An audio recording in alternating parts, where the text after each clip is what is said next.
Yo, c'est Migwin, aujourd'hui on se retrouve pour une petite vidéo un peu particulière en somme. Non, sérieusement, on va réagir en somme au trailer, enfin au teaser trailer, réellement le sneak peek de la saison 2B de The Owl House. Parce qu'en fait, à vrai dire, il est sorti genre, là je record, on est le 13. Donc la saison 2, le premier épisode de la saison 2 sort le 19 oui. Et avec l'épisode de Amphibia, on fera une review comme il se doit. Et le truc, donc il y a le teaser trailer qui est sorti hier. Et alors, à vrai dire, moi je l'ai regardé hier du coup, mais c'était une version qui était raccourcie. À vrai dire, il y avait carrément moins de plans. Donc là, du coup, je vais regarder la version longue. Je vais la regarder entièrement une fois. Et ensuite, du coup, on va décortiquer un peu, on va regarder les plans qu'il y a, qu'est-ce que ça parle et tout. J'ai déjà vu un peu, mais bon, voilà, écoutez. On essaiera de voir les plans, les nouveaux plans. Et aussi, du coup, alors, il n'y a pas de. Au cas où je le dis comme ça, parce que les fanbases de Amphibia et de The Owl House sont un peu connectés, mais il n'y aura pas de trailer, à vrai dire, pour Amphibia. Je trouvais ça un peu dommage au début, en fait, je me suis dit que c'était cool, parce que Matt Bradley a dit sur Twitter que ça serait une meilleure idée, en fait, qu'il n'y ait pas de trailer.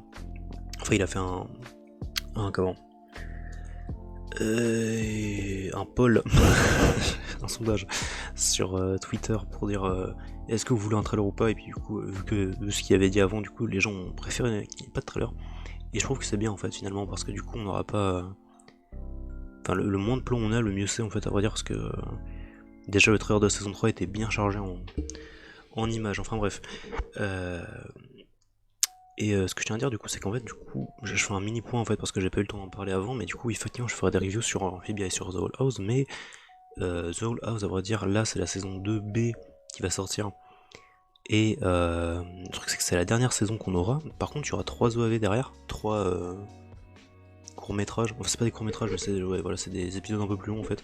Non, c'est 3 épisodes de 40 minutes, il me semble, donc c'est pas vraiment des courts-métrages, mais bref. Et Amphibia, du coup, par contre, c'est vraiment la fin de la saison, quoi. Genre, il va y avoir 9-10 épisodes encore, et ça sera fini. Donc voilà, donc ça va être bien chargé en scénar, je pense. Mais bref, on verra quand ça sortira. Voilà, bref, on va se lancer, c'est parti.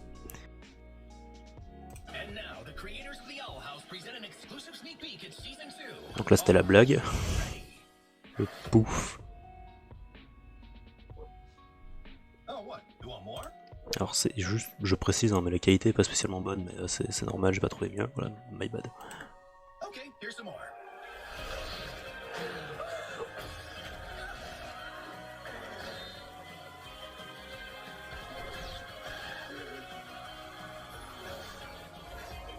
Voilà.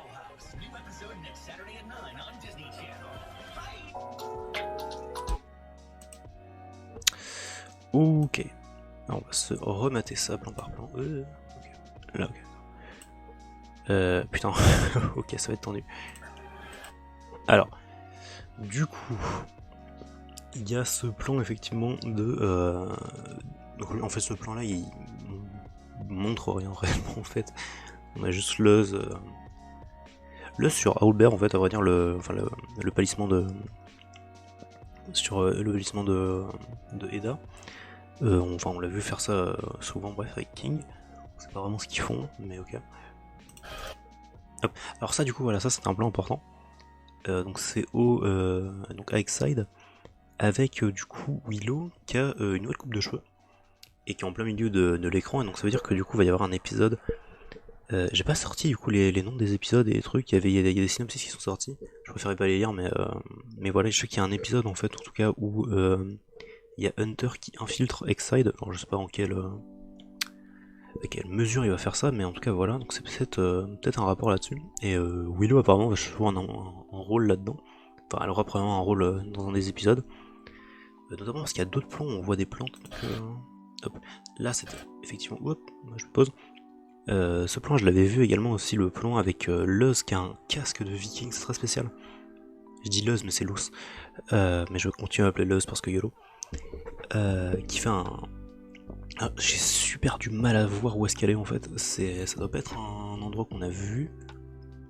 Non, je regarde, mais je crois pas qu'on a vu cet endroit avant. C'est très très spécial. Ça a l'air très stylé. Ça a l'air d'être un épisode un peu cool. Voilà, alors ça effectivement, là on a un plan avec Eda, avec des plantes justement, derrière des plantes du coven des plantes. J'ai oublié le clan des plantes, je sais plus comment ils disent en français, j'ai oublié. J'ai du mal à voir où aller, est-ce que c'est là hein. Ça perd d'être The Hall House, donc étrange. Alors un truc sur la main, je sais pas si elle l'a d'habitude ça. Qu'est-ce que c'est que ça? Ok, on n'arrive pas à voir. Il y a ce plan du coup avec Luz et Amity qui sont choqués d'un truc, donc ça c'est compliqué à dire ce qui se passe. Elles ont l'air d'être en extérieur effectivement. Hop, on a cette meuf qu'on connaît pas si tu pas de bêtises. On l'a peut-être déjà vu à l'arrière, mais on dirait une chauve-souris un peu. Hop. Ok. Ah putain, il y a le retour de Steve. On n'aime pas beaucoup Steve, mais bref. C'est le mec qui était dans la saison 1 sur quelques épisodes. Et j'ai oublié son nom, on va dire, mais il était un peu relou. Et il se fait jarter par un point d'abomination. C'est probablement qu'il se rencontre avec Amity, j'en sais rien. Alors là, il y a une très grande abomination qui affronte du coup. Alors, d'après ce qu'on a vu plus tôt, c'était Willow, Gus, Vinny et Scara. Très étrange. En tout cas, ça peut être cool par contre de voir Willow et Scara interagir. Et Vinny, le retour de Vinny qui fait des trucs, c'est stylé. Vinny ou Vinny, je sais plus comment on prononce son nom, mais bref. Cette meuf qui est dans la Detention Track. Et ils affrontent du coup ils ont l'air d'être en tenue de ce sport qu'ils faisaient. J'ai oublié le nom du sport, mais le Grudge-Bee. Ils ont l'air d'être en tenue de ça, c'est un peu spécial. Enfin, en tout cas, ils sont tous en vert, ce qui fête la Saint-Patrick, je ne sais pas. Bref. En tout cas, ils affrontent une abomination qui a pas l'air d'être faite par quelqu'un spécifiquement, donc. Hop. Un plan de Lilith jeune qui fait avec un ballon de Grudge-Bee et qui a l'air choqué d'un truc. En tout cas, un flashback avec Lilith, c'est cool. Ah, le Warden, le gardien de prison qui crache du feu, du coup. J'avais oublié qu'il faisait ça. Effectivement, ça devait être dans le premier épisode, mais je m'en souviens plus. S'il crachait vraiment du feu ou pas. En tout cas, voilà, c'est un plan. Je vais remonter un tout petit peu pour avoir les plans qui s'enchaînent un peu mieux.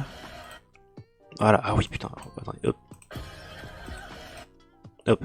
Ce plan justement avec Hunter, bah ça doit être justement là, on le voit avec une cape de X-Side et avec Rascal, donc son petit palisman. Il va se faire douiller le pauvre, c'est cool. En tout cas, je trouve ça cool du coup que Hunter réinteragisse avec probablement Luz, on va dire, s'il va avec Side, parce que là du coup justement on voit le lycée derrière. Si je dis pas de conneries, c'est ça. C'est même pas un lycée à venir. Donc ça, c'est le plan de Belos. Je suis presque sûr que c'est juste le plan qu'on avait ce début de saison. Dans l'épisode. C'était l'épisode avec Eda, il me semble, je crois. Oui, presque sûr que c'était l'épisode avec. Non, pas avec Eda, avec Rain. Au début de cet épisode, il me semble, faudrait que je remate, mais bref. Un plan avec Eda Harpy qui fait plaisir. Ok, donc ça c'est définitivement un plan du Grudge-Bee du coup. Je suis persuadé que c'est un plan où Willow fait du Grudge-Bee. Parce que du coup avec les marques et tout, hop, je vais remonter un tout petit peu en arrière. Ok, un plan avec Rain. Un plan avec Eda Jeune. Ok, donc c'est des plans vraiment qui veulent rien dire pour l'instant parce que c'est des gros plans donc. Ah ça par contre, attends. C'est un plan avec Rain du coup, là on le reconnaît. On les reconnaît. Je sais pas comment tu le prononces en français. C'est un plan avec Rain du coup. Ce qui est sympa. Je sais pas ce qu'ils font. Du coup. Alors ça c'est un plan avec Luz du coup. Et alors il y a un espèce de. Ah c'est le truc, c'est le Coven Parade. Ça doit être ça. Parce qu'en fait il parlait d'un. Il me semble qu'il y a un épisode qui se passe à la Coven Parade. Donc c'est le festival en fait c'est un peu comme la convention je pense, mais ça doit avoir un rapport parce que là justement derrière on voit une espèce de grande statue qui fait partie qui doit représenter en fait le coven, enfin le clan des constructeurs là. Et un peu plus à droite du coup de l'autre côté de l'œil on voit un petit chapeau, donc ça doit avoir un rapport avec les bardes je suppose. Juste avant, on a vu un plan avec Luz qui était là. Voilà. Ça, ce plan, il vient de Hunter Palisman, je suis presque sûr. Hunting Palisman, pardon. Presque sûr que ce plan vient de Hunting Palisman, donc qui montre rien, mais en tout cas elle est fringuée pareil que dans Hunting Palisman, l'épisode avec on découvre le nom de Hunter. Et juste avant, putain, j'arrive pas à le prendre.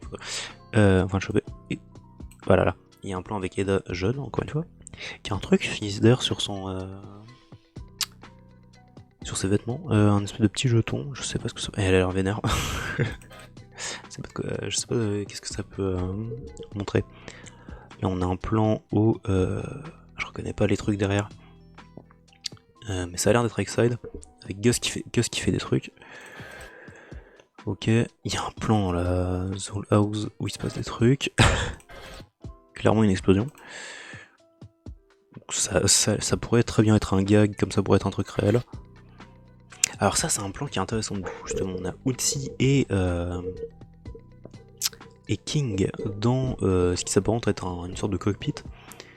Est-ce que c'est genre The Whole House, donc le manoir qui peut se piloter, parce qu'il y a Uchi à l'intérieur, donc pourquoi pas, que ça a l'air d'être une scène plutôt rigolote. Ah putain oui voilà ça. Ça j'avais vu le plan du coup en photo, mais du coup je l'avais pas du tout vu dans le premier trailer, donc c'est Belos. Et là ça j'ai du mal. Alors parce que en fait ça me fait penser à plein de trucs. En fait, soit c'est une sorte de flashback ou genre tu sais une séquence un peu trippy, genre en mode waouh Belos, il est arrivé il y a bien longtemps et genre et on le montre comme ça en mode complètement flippant. Mais en même temps ça me rappelle, ça pourrait très bien être à quoi ressemble son espèce de forme complètement démoniaque monstrueuse qu'on avait vu dans ce même épisode là. Où il tape tout, mais ça avait l'air d'être plus boueux que ça, enfin je sais pas comment le dire, mais enfin moi je me l'imagine pas comme ça, mais s'il faut c'est juste ça. Ou alors ça ressemble un peu, ça me fait penser vite fait à, vous savez cette dans le 10ème épisode, si je dis pas de conneries, ou le 9ème, Yesterday's Lie, celui où Luz retourne sur Terre avec cette espèce de portail là, le portail dégueu, et enfin retourne pas sur Terre réellement, mais elle peut voir la planète, enfin elle peut regarder ce qui se passe avec sa mère et tout, et vit, et ça me fait penser vite fait à cette espèce de dimension dans laquelle elle est dans laquelle elle peut avoir cette espèce de cube là. Je mettrai des images à l'écran au cas où pour essayer d'illustrer, mais voilà. Ce plan de Uchi, c'est le plan de fin de l'épisode 8. Enfin le plan vers la fin avec où il bouffe la lettre du père de King. Ici on a du coup putain, ça c'est probablement l'épisode où Lilith revient, je sais pas, revient, je sais pas. Ce mec on l'a vu à droite, non déjà? Non peut-être pas, ok non peut-être pas. Et ils sont dans une zone qui est très étrange. Est-ce que c'est Bonesborough? Est-ce que c'est Osville? Je ne sais pas. Je sais pas du tout. Ça a pas vraiment l'air, les bâtiments ont l'air différents un peu. Ou alors c'est juste un coin un peu paumé, Bonesborough, mais je sais pas, il y a Lilith qui est fringuée incroyablement. On dirait, on se croit dans les années 50, c'est terrible. Oh, qu'est-ce que c'est que ça? Qu'est-ce que c'est que ça? Ok. Une sorte d'enfant. Ses bras sont très bizarres, la qualité est mauvaise, mais ses bras sont bizarres. Est-ce que c'est genre bébé Belos? Non, je pense que c'est. Je sais pas si c'est un rapport. Enfin, il me fait penser à Belos du coup avec son masque un peu zarbi comme ça, mais ça serait très. Tu me diras en fait, c'est. C'est pas impossible en fait. Hein. Et ça pourrait être un flashback. Ça pourrait être un flashback parce que du coup, genre les cheveux sont un peu comme ça en fait, avec la mèche et tout là. C'est. Ah putain, il y a un rapport avec Philippe Witteban, je pense. Définitivement, il a une petite épée en bois qui est trop adorable. Et elle est fringuée réellement spécialement, donc ça doit être un flashback avec Philippe quand il était arrivé. Et peut-être genre sa rencontre avec Belos si jamais, ou genre on sait toujours pas qui c'est réellement, si lui-même c'est Belos. Ah voilà, putain, alors ça c'était le plan intéressant du coup. Alors. Ah ok, d'accord, je vois. Donc ça c'est un plan, donc ça va être un épisode qui parle du passé de la famille de King, où du coup il arrive dans un village, J'ai pas dit, oui, d'accord. D'ailleurs, le plan avec Lilith juste avant et Luz, elle avait le même casque que dans le plan de un peu avant. Bref. Et du coup, ils vont arriver dans un village avec enfin la race en fait de King. C'est intéressant parce que là justement, je pointais, je sais pas si on voit ma souris, mais ce mec là, c'est clairement quelqu'un de la famille de King. Enfin pas de la famille, mais au moins de la race. Et ici pareil. Du coup je pensais que c'était genre son daron ici, mais non, mais du coup je pense que il va essayer de retrouver son daron en fait, tout bêtement. Ok. Alors du coup là, bah là du coup c'est la Coven Parade justement. On voit Kikimora, on voit Rain d'ailleurs, ce qui est un peu bizarre. Je sais pas ce qu'ils font ici. Donc il y a Belos, hein, forcément. Donc juste à gauche, on voit le truc justement de la petite statue des. C'est rigolo qu'un truc comme ça, du coup, on dirait un peu genre. C'était un peu typé Minecraft, justement, le truc des constructeurs. Et à droite, je sais vraiment pas si c'est les bardes, du coup. Ça pourrait être les bardes. Et elle, du coup, c'est genre. Ça doit être la chef du Coven des plantes, je pense. Ok, d'accord. Donc. Ça, c'est le plan, du coup, justement, quand il essaye d'infiltrer Exide. Enfin, quand il infiltre dans l'épisode où il va infiltrer Exide, du coup, Hunter. Et il fait partie, du coup, justement, du Coven des jaunes comme ça, c'est potion, il me semble. Ça doit être potion. Jaune comme ça. Enfin, en tout cas, c'est là où va Bocha, donc. Hop. Donc là, c'est Luz qui est fringuée. Il va y avoir encore un épisode sur le Grudge Bee, hein, c'est définitif, parce que là, elle est fringuée en joueuse de Grudge Bee. Et c'est le dernier plan.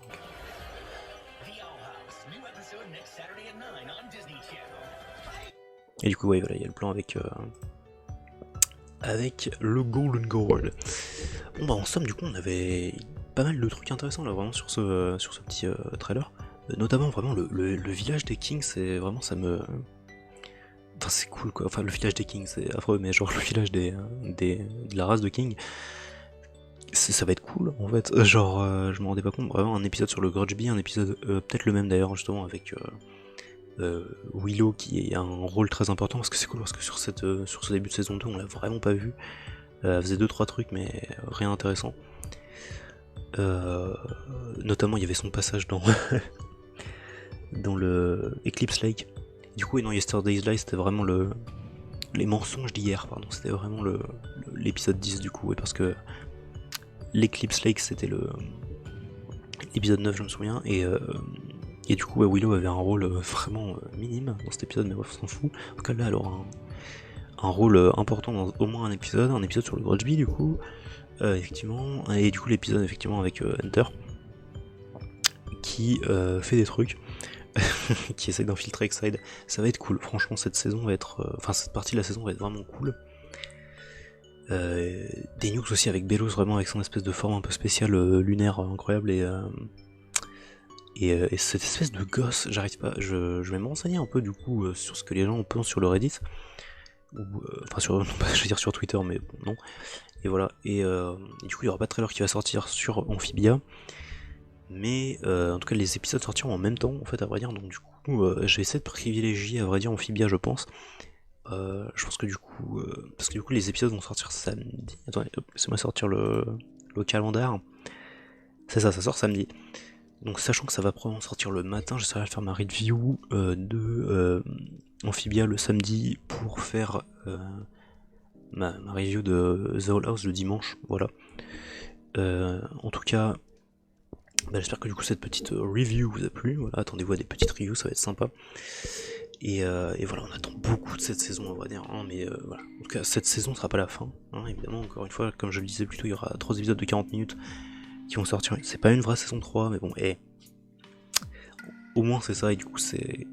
Les épisodes de 40 minutes, c'est toujours cool, hein, ils avaient fait ça sur Adventure Time, et c'était vraiment bien, surtout Obsidian, et voilà, en tout cas, j'espère que cette vidéo vous aura plu, voilà, bisous, on se retrouve le week-end prochain.